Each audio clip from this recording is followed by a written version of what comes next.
जम्मू कश्मीर के 5 जिलों में प्रतिबंध पूरी तरह से हटा। हालांकि 5 जिलों में रात में पाबंदियां रहेंगी जारी। कश्मीर के 9 जिलों में भी दी गई ढील। श्रीनगर में बनाए टेलीफोन बूथों पर एक दिन में किए गए 5000 से भी अधिक कॉल।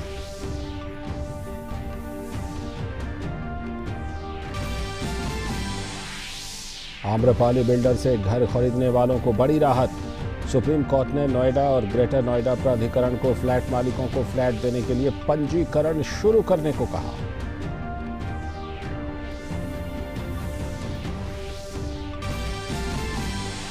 विदेश मंत्री एस जयशंकर ने बीजिंग में अपने समकक्ष के साथ वार्ता में अनुच्छेद 370 के मुद्दे को बताया पूरी तरह से भारत का आंतरिक मामला। कहा, इस कदम से भारत ने अपनी बाह्य सीमाओं में नहीं किया है कोई बदलाव। अंतर्राष्ट्रीय सीमाओं और चीन से लगी वास्तविक नियंत्रण रेखा से नहीं है कोई संबंध।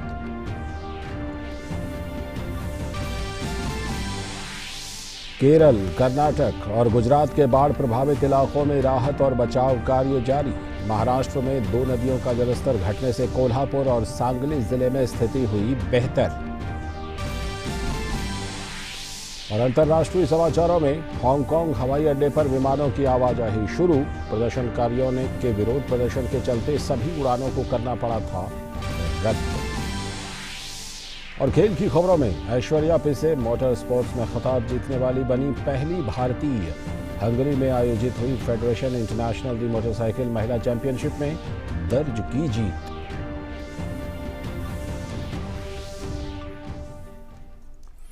नमस्कार, हिंदी समाचारों के इस बुलेटिन में आप सभी का स्वागत है। आप देख रहे हैं डीडी न्यूज़। मैं हूं लाल चंद्र सिंह। देखते हैं खबरों को विस्तार से। सबसे पहले इस वक्त की सबसे पहली और सबसे बड़ी खबर जम्मू कश्मीर की ज़मीनी हालात से जुड़ी हुई।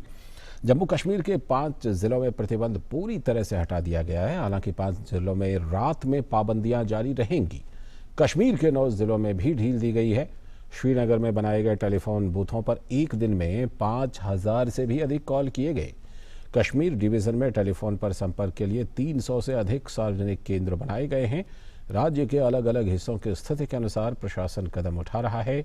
जहां एक तरफ कानून और व्यवस्था को बनाए रखने के लिए हर संभव कदम उठाए गए हैं, वहीं स्थानीय लोगों की ज़रूरतों का भी पूरा ध्यान रखा जा रहा है। और जम्मू कश्मीर में सुरक्षा उपायों के तहत संचार व्यवस्था पर प्रतिबंध जारी है। हालांकि हेल्पलाइन के जरिए लोग अपने रिश्तेदारों और राज्य से बाहर रह रहे अपने बच्चों से बात कर सकते हैं। प्रशासन ने कुछ चुनिंदा जगहों पर हेल्पलाइन लगाकर ऐसी सुविधाएं दी हैं जिनकी मदद से राज्य के लोग बाहर संपर्क कर सकते हैं। इन सुविधाओं का लाभ उठाते हुए श्रीनगर में एक ही दिन में 5000 से ज़्यादा फ़ोन कॉल्स की गई। कश्मीर डिवीज़न में 300 से ज़्यादा ऐसे केंद्र बनाए गए हैं जहां पर फ़ोन से संपर्क किए जाने की सुविधा है।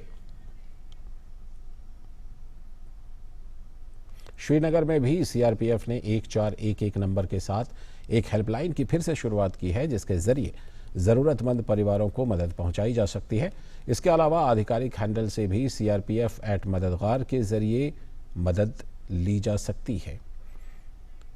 इस बीच जम्मू कश्मीर प्रशासन ने राज्य के बाहर से चल रहे उन फर्जी ट्विटर अकाउंट्स का भी खुलासा किया है जिनके जरिए राज्य में कानून व्यवस्था को लेकर गलत खबरें फैलाई जा रही थी।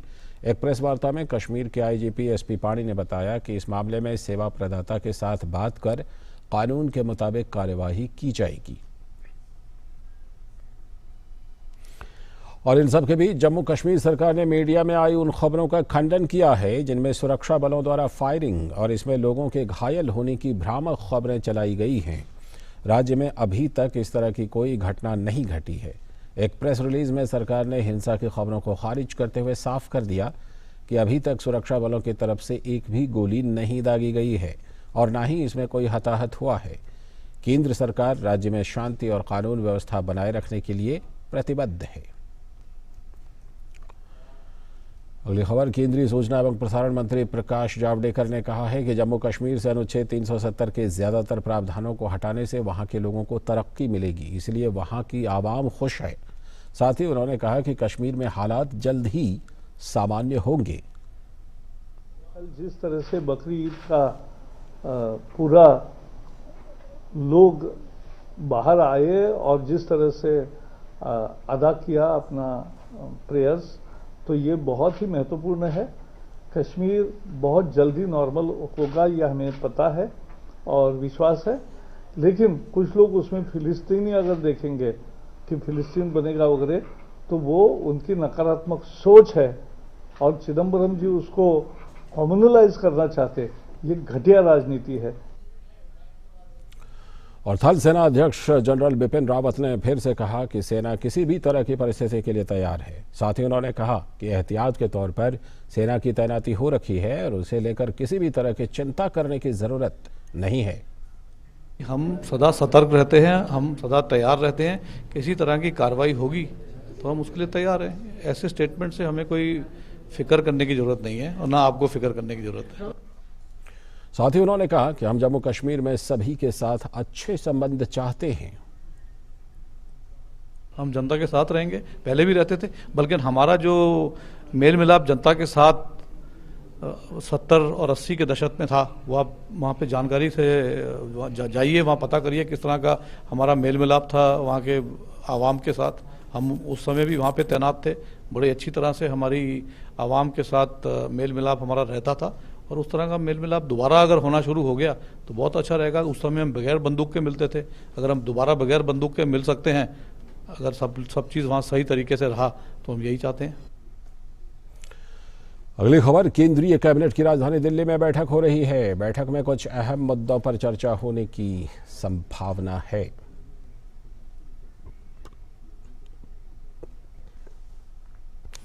और अब खबर सर्वोच्च अदालत से। आम्रपाली मामले में सुप्रीम कोर्ट ने नोएडा और ग्रेटर नोएडा प्राधिकरण से कहा कि वो फ्लैट मालिकों को फ्लैट देने के लिए निबंधन की प्रक्रिया शुरू करे। कोर्ट ने यह भी चेतावनी दी है कि अगर बायर्स को फ्लैट की पोजीशन देने में देरी हो जाती है तो उनके अधिकारियों को जेल भेजा जाएगा। नोएडा और ग्रेटर नोएडा प्राधिकरण ने सुप्रीम कोर्ट में कहा कि उन्होंने आम्रपाली होम बायर्स के मामलों को निपटाने के लिए स्पेशल सेल बनाया है और अधिकारियों को विशेष रूप से इसके लिए नामित किया है। साथ ही उन्होंने कहा कि कोर्ट के आदेश का अनुपालन किया जाएगा। और सुप्रीम कोर्ट ने राष्ट्रीय नागरिक रजिस्टर के अंतिम मसौदे की समय सीमा बढ़ाने की केंद्र सरकार की मांग को फिर ठुकरा दी। शीर्ष अदालत ने कहा कि 31 अगस्त को ही फाइनल एनआरसी प्रकाशित करना होगा।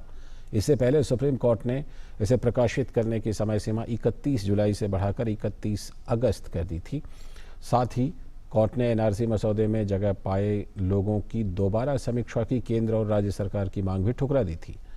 साथ ही सुप्रीम कोर्ट ने एनआरसी डेटा में आधार की तरह गोपनीयता बनाए रखने का आदेश दिया।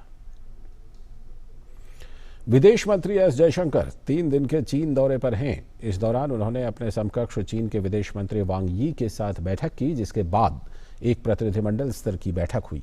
दोनों देशों के संबंधों में तेजी से नई ऊंचाइयां आ रही हैं।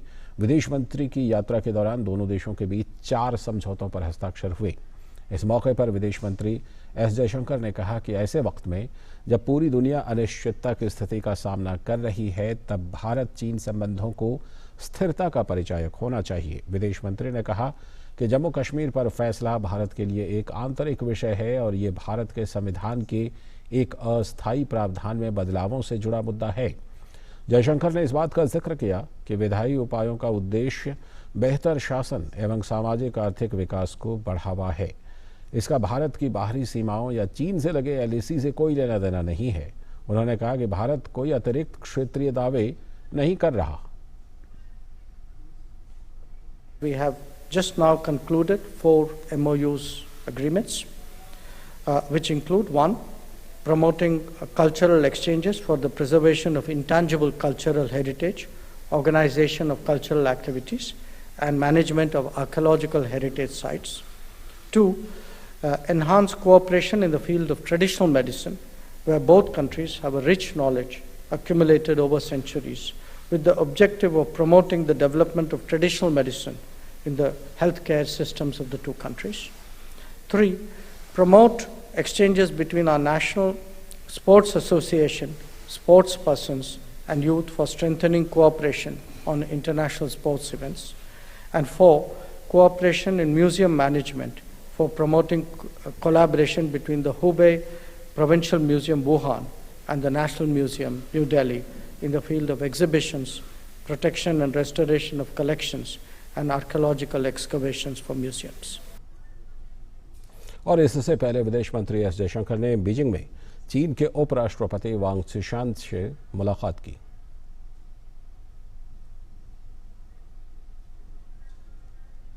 इसके साथ वक्त आ गया एक छोटे से ब्रेक का। जल्दी ही लौटेंगे, आप देखते रहिए डीटी न्यूज।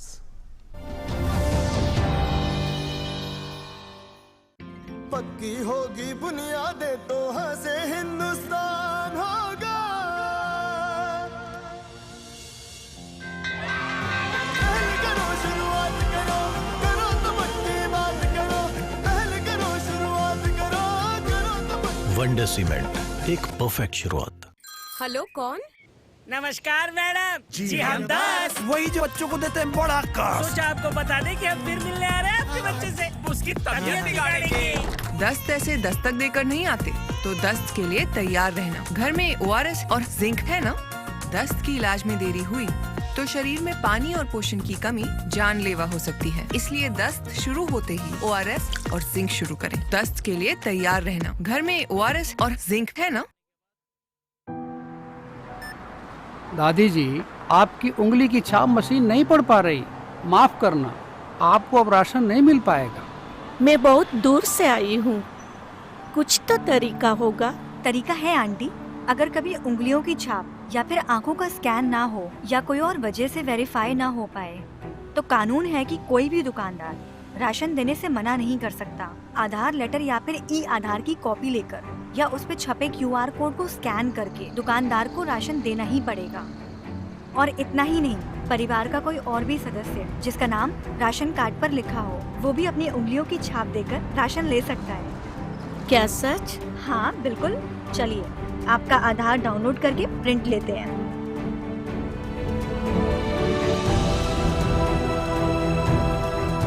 इसीलिए मैं हूँ आधार के साथ। मेरा आधार, मेरी पहचान।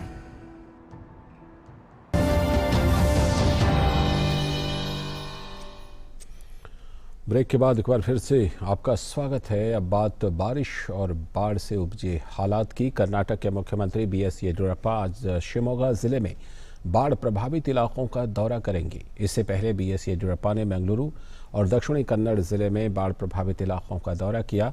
इन बाढ़ प्रभावित जिलों में 5 पुल टूट गए और लगभग 300 मकान पूरी तरह से ध्वस्त हो गए हैं। मुख्यमंत्री BS येदियुरप्पा ने जिन लोगों के मकान पूरी तरह से टूट गए हैं उनके लिए 5 लाख रुपए के मुआवजे की घोषणा की है।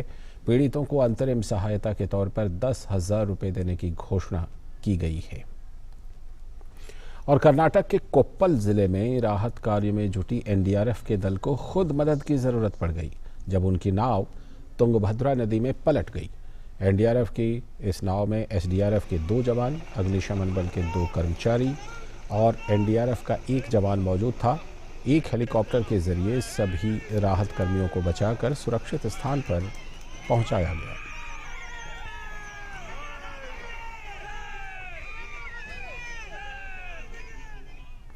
और कर्नाटक के बाढ़ग्रस्त कोडगु जिले में हुए भूस्खलन के बाद लापता लोगों को खोजने में NDRF की टीम जुटी हुई है। अभी भी 3 लोग लापता बताए जा रहे हैं।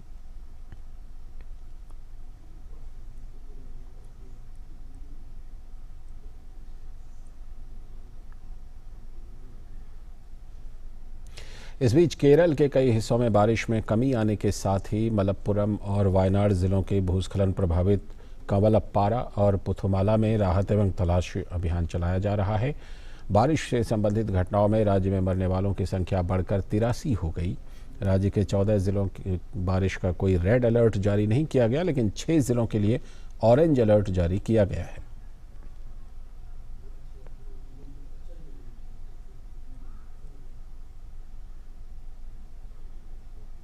और इस बीच केरल के मुख्यमंत्री पिनराई विजयन ने बाढ़ग्रस्त जिले वायनाड के मेप्पाडी में राहत शिविर का दौरा किया और वहां शरण लिए लोगों के साथ मुलाकात की। साथ ही मुख्यमंत्री ने राहत और बचाव कार्य का जायजा भी लिया और लोगों को हर संभव सहायता देने का आश्वासन दिया। पश्चिमी महाराष्ट्र में बाढ़ से सबसे ज्यादा प्रभावित सांगली और कोल्हापुर जिलों की 2 महत्वपूर्ण नदियों में जलस्तर कम होने से कल दोनों जिलों को बाढ़ से कुछ राहत मिली। मौसम में सुधार के बाद वहां राहत एवं बचाव कार्य तेजी से चल रहा है। लोग अपने घरों की सफाई करने में जुटे हैं। राज्य के सांगली, कोल्हापुर, सतारा, पुणे और सोलापुर जिलों में बारिश और वर्षा जनित घटनाओं में पिछले 8 दिनों में 43 लोगों की मौत हो चुकी है, जबकि 3 अन्य लोग अभी भी लापता हैं। सांगली जिले में सबसे ज़्यादा 21 लोगों की मौत हुई है। और भारतीय वायुसेना ने गुजरात के कच्छ जिले में भारी बारिश की वजह से आई बाढ़ में डूबी हुई एक सड़क पर फंसे करीब 125 लोगों को बचा लिया। मूसलाधार बारिश के बाद कच्छ जिले के भुज में बड़ी संख्या में लोग बाढ़ के पानी में डूबी सड़क पर फंस गए थे। कई हिस्सों में अभी भी भारी बारिश का दौर जारी है, जिससे वर्षा जनित घटनाओं में मरने वालों की संख्या 31 हो गई है। गुजरात के मध्य भाग, सौराष्ट्र एवं कच्छ क्षेत्रों के कई हिस्सों में पिछले 3 दिनों से जबरदस्त बारिश हो रही है और भारी बारिश और भूस्खलन से जूझ रहे पर्वतीय राज्य उत्तराखंड में भी नदियों में जलस्तर काफी ऊंचा है। चुफलागढ़ नदी में आई बाढ़ के तेज बहाव में इसके तट पर बनी 2 इमारतें बह गईं। देहरादून में राज्य आपदा अभियान केंद्र ने बताया कि जिले के घाट इलाके में पंजबगढ़, अलीगांव और लांखी गांव में 3 घरों पर भूस्खलन का मलबा गिर जाने से वहां रहने वाले लोग फंस गए। हिमाचल प्रदेश के कुल्लू जिले में भारी बारिश के कारण भूस्खलन होने से बेहाली शैशर तलहरा सड़क पर वाहनों की रफ्तार थम गई। बेहाली के साथ लगते जी जाखड़ नामक स्थान पर भूस्खलन होने से सड़क पिछले 24 घंटों से बंद है। इससे लोगों को आवाजाही में मुश्किल आ रही है।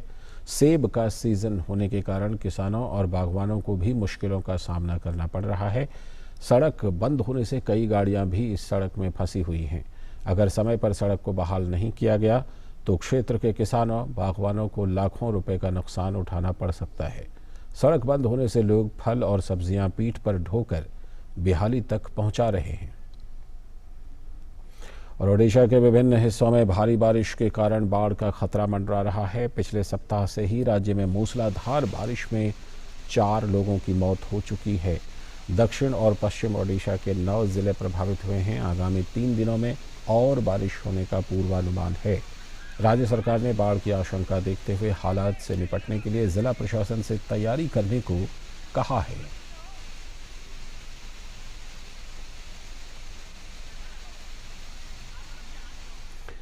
देश के कई हिस्से इस वक्त बारिश और बाढ़ से प्रभावित हैं। उत्तर प्रदेश के हापुड़ के कई गांवों में गंगा का पानी 2 किलोमीटर तक के क्षेत्र में फैला हुआ है, जिसके बाद बाढ़ जैसे हालात बन गए हैं। बारिश और बाढ़ से ग्रामीणों को भारी परेशानियों का सामना करना पड़ रहा है। गंगा का बढ़ता जलस्तर अब लोगों के लिए मुसीबत पैदा कर रहा है। पहाड़ों और मैदानी क्षेत्र में हो रही बारिश के बाद गंगा उफान पर आ गई, जिस कारण किसानों को काफ़ी नुकसान का सामना करना पड़ रहा है। इस बीच मौसम विभाग ने उत्तरी और दक्षिणी गोवा में अगले कुछ दिनों के दौरान भारी बारिश की चेतावनी जारी करते हुए मछुआरों को समुद्र में नहीं जाने की सलाह दी है। मौसम विभाग ने एक बयान में कहा कि महाराष्ट्र और गोवा के तटीय इलाकों में अगले 2 दिनों के दौरान 45 से लेकर 55 किलोमीटर प्रति घंटे तेज हवाएं चलने की संभावना है, जो आगे चलकर 65 किलोमीटर प्रति घंटा तक बढ़ सकती हैं। साथ ही गोवा में आज और कल भारी बारिश होने की आशंका जताई गई है। इधर बंगाल की खाड़ी के उत्तर पश्चिम और इससे सटे हुए पश्चिम बंगाल और बांग्लादेश के तट पर हवा के कम दबाव का क्षेत्र बना हुआ है। इसके अगले 48 घंटों के दौरान पश्चिमोत्तर क्षेत्र की ओर बढ़ने और अधिक घने होने की संभावना है।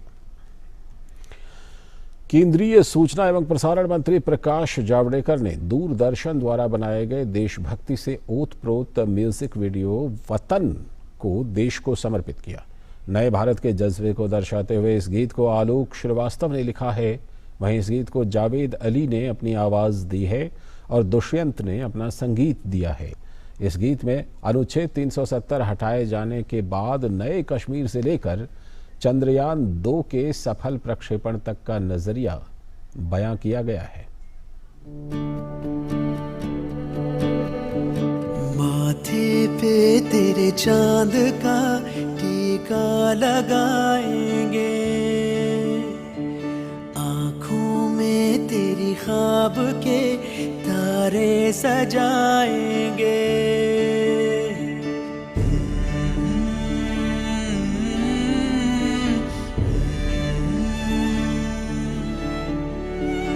माथे पे तेरे चांद का टीका लगाएंगे, में तेरी ख्वाब के तारे सजाएंगे, होठों पे तेरे प्यार के नगमे खिलाएंगे। तू देखना वतन तुझे कैसा सजाएंगे,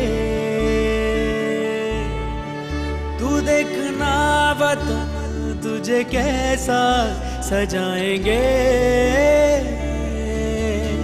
तू देखना वतन तुझे कैसा सजाएंगे,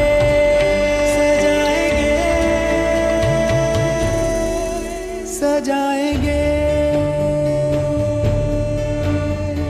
सुजलां सुफलां मलयज शीतलां शस्य श्यामलां मातरं वन्दे मातरं वन्दे मातरं। कदमों पे तेरे साथ गगन हम झुकाएंगे, कांधे पे तेरे जीत का परचम सजाएंगे, गलों पे तेरे शौर्य की लाली रचाएंगे। तू देखना वतन तुझे कैसा सजाएंगे, तू देखना वतन तुझे कैसा सजाएंगे।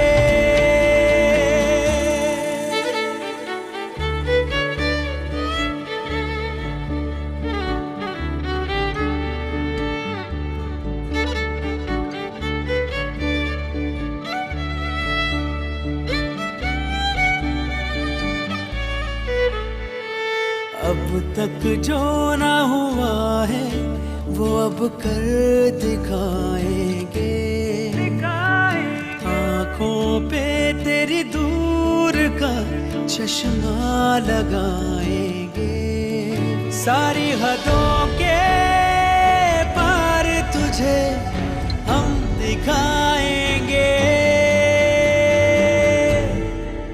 तू देखना वतन तुझे कैसा सजाएंगे।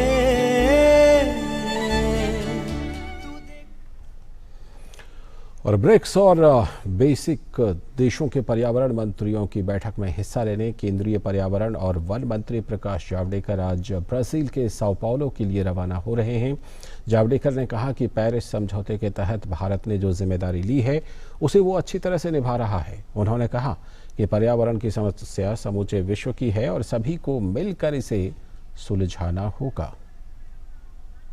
प्रधानमंत्री नरेंद्र मोदी जी ने पर्यावरण के संदर्भ में जो एक अगुवाई की है, लीडरशिप की है, उसका नतीजा है कि भारत अब पर्यावरण के डायलॉग में बैक बेंचर नहीं है, फ्रंट रो में आकर हम खेलते हैं। और इसलिए ये मुझे बहुत विश्वास है कि ये, और ब्रिक्स में रशिया भी है, तो ये दोनों मीटिंगें निश्चित सफल होगी। भारत ने पेरिस समझौते के तहत जो जिम्मेवारी ली है वो बहुत अच्छी तरह से हम निभा रहे हैं और सारी दुनिया भी ये निभाए। और दुनिया ने जो वचन दिया था विकसित देशों ने वित्तीय सहायता का और तकनीकी सहायता का, वो भी सभी विकसनशील देशों को मिले। अगली खबर तमिलनाडु में एक दिलचस्प वाकया सामने आया है जिसमें एक बुजुर्ग दंपति ने बहादुरी की मिसाल कायम की है। तमिलनाडु के तिरुनेलवेली जिले में एक बुजुर्ग दंपति ने घर में चोरी करने आए 2 लुटेरों के खिलाफ बहादुरी से लड़ते हुए उन्हें भागने पर मजबूर कर दिया। बुजुर्ग दंपति का ये वीडियो सोशल मीडिया पर वायरल हो रहा है। वीडियो में साफ है कि जब चोर बुजुर्ग दंपति पर हमला करता है तो दोनों उस पर पलटवार करते हैं और उसका डट कर मुकाबला करते हैं। इतना ही नहीं, दोनों लोग उस चोर को घर में मौजूद सामान की मदद से उस पर हमला करते हैं।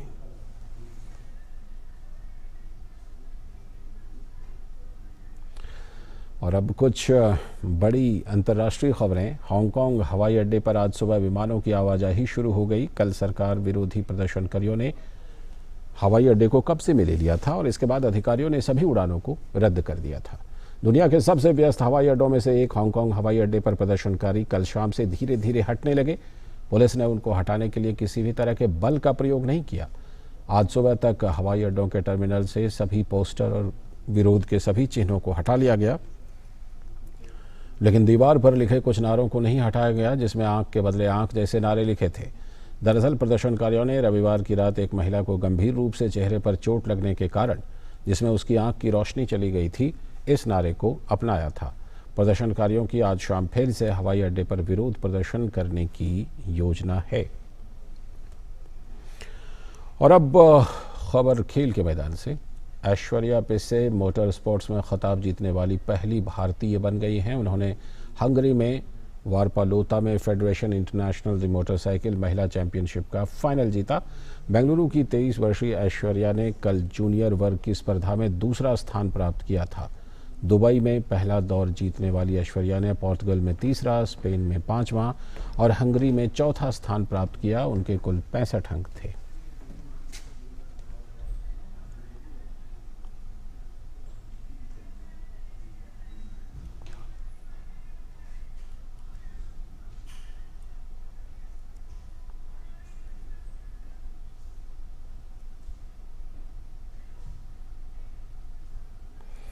और इस वक्त हम आपको सीधे लिए चलते हैं भारतीय जनता पार्टी के मुख्यालय।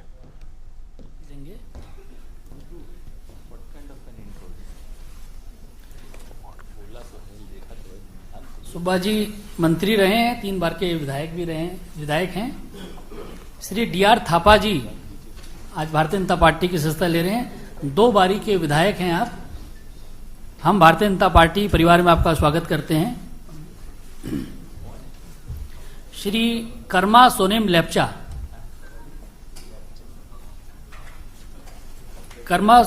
सोनेम लेप्चा जी 2 बार के विधायक हैं, आज भारतीय जनता पार्टी में शामिल हो रहे हैं। हम उनका स्वागत करते हैं।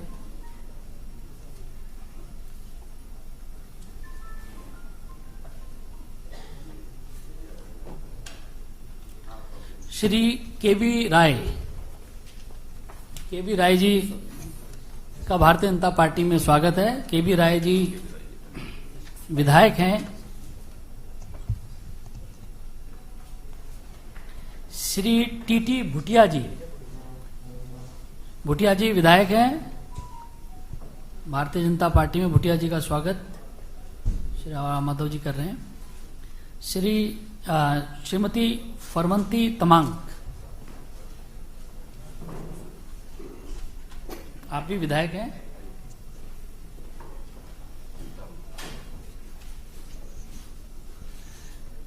श्री पिंटो नामग्याल लेप्चा,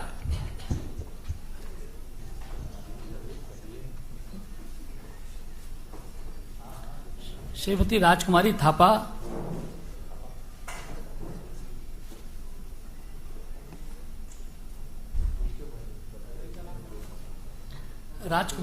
श्रीमती राजकुमारी थापा।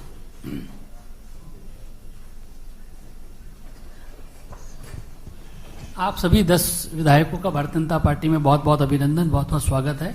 मैं भारतीय जनता पार्टी के राष्ट्रीय महामंत्री श्री राम माधव जी से आग्रह करूंगा कि इस अवसर पर मीडिया को संबोधित करें।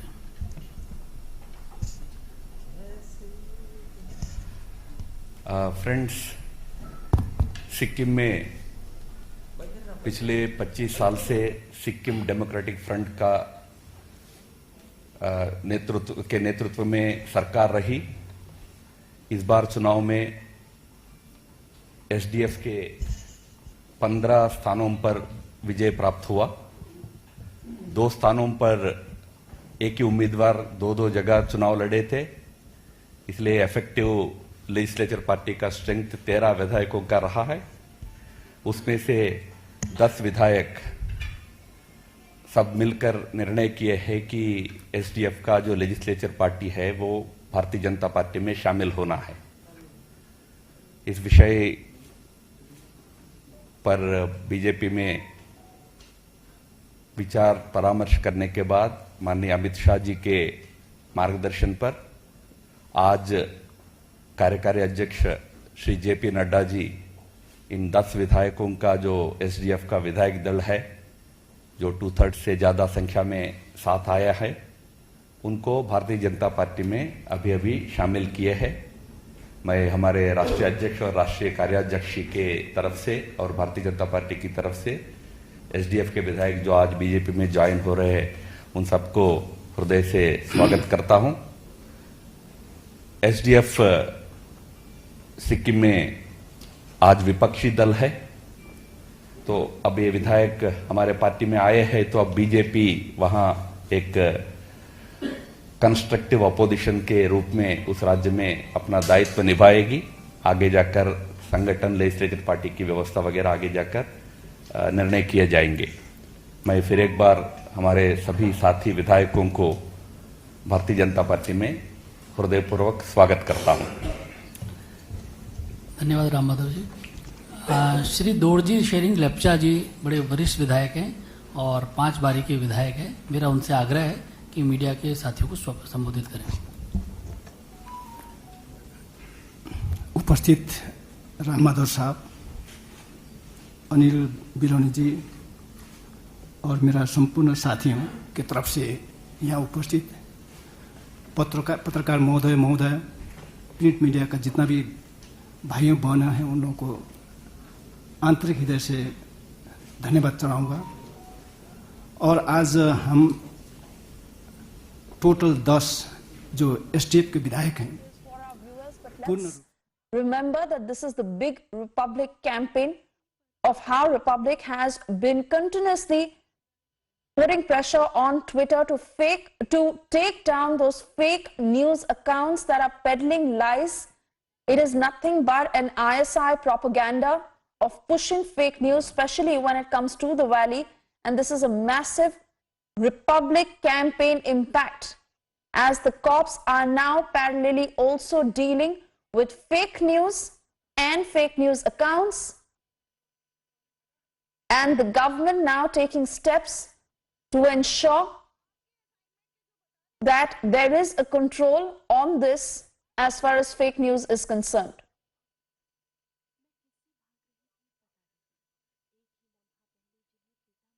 Sucharita Kukreti, my colleague, joining us live on this broadcast from the Valley. And Sucharita, this is a big win as far as Republic's campaign is concerned. We've been putting up that fight when it comes to fake news and ISI's propaganda on pushing fake news when it comes to the Valley. And now we not just have the CRPF and the government supporting Republic's campaign, but the government also identifying fake news handles and finding ways of dealing with it.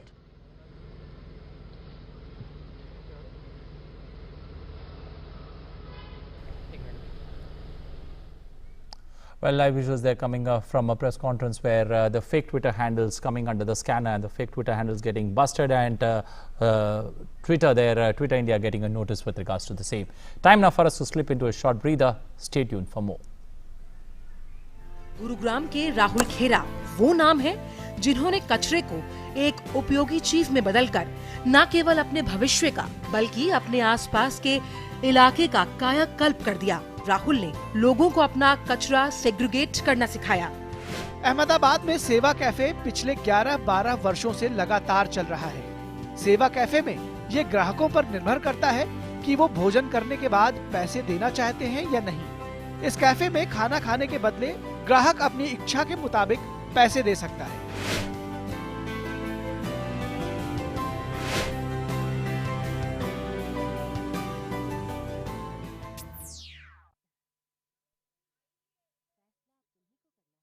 Gurugram के राहुल खेरा वो नाम है जिन्होंने कचरे को एक उपयोगी चीज में बदलकर न केवल अपने भविष्य का बल्कि अपने आसपास के इलाके का कायाकल्प कर दिया। राहुल ने लोगों को अपना कचरा सेग्रीगेट करना सिखाया। अहमदाबाद में सेवा कैफे पिछले 11-12 वर्षों से लगातार चल रहा है। सेवा कैफे में ये ग्राहकों पर निर्भर करता है कि वो भोजन करने के बाद पैसे देना चाहते हैं या नहीं। इस कैफे में खाना खाने के बदले ग्राहक अपनी इच्छा के मुताबिक पैसे दे सकता है।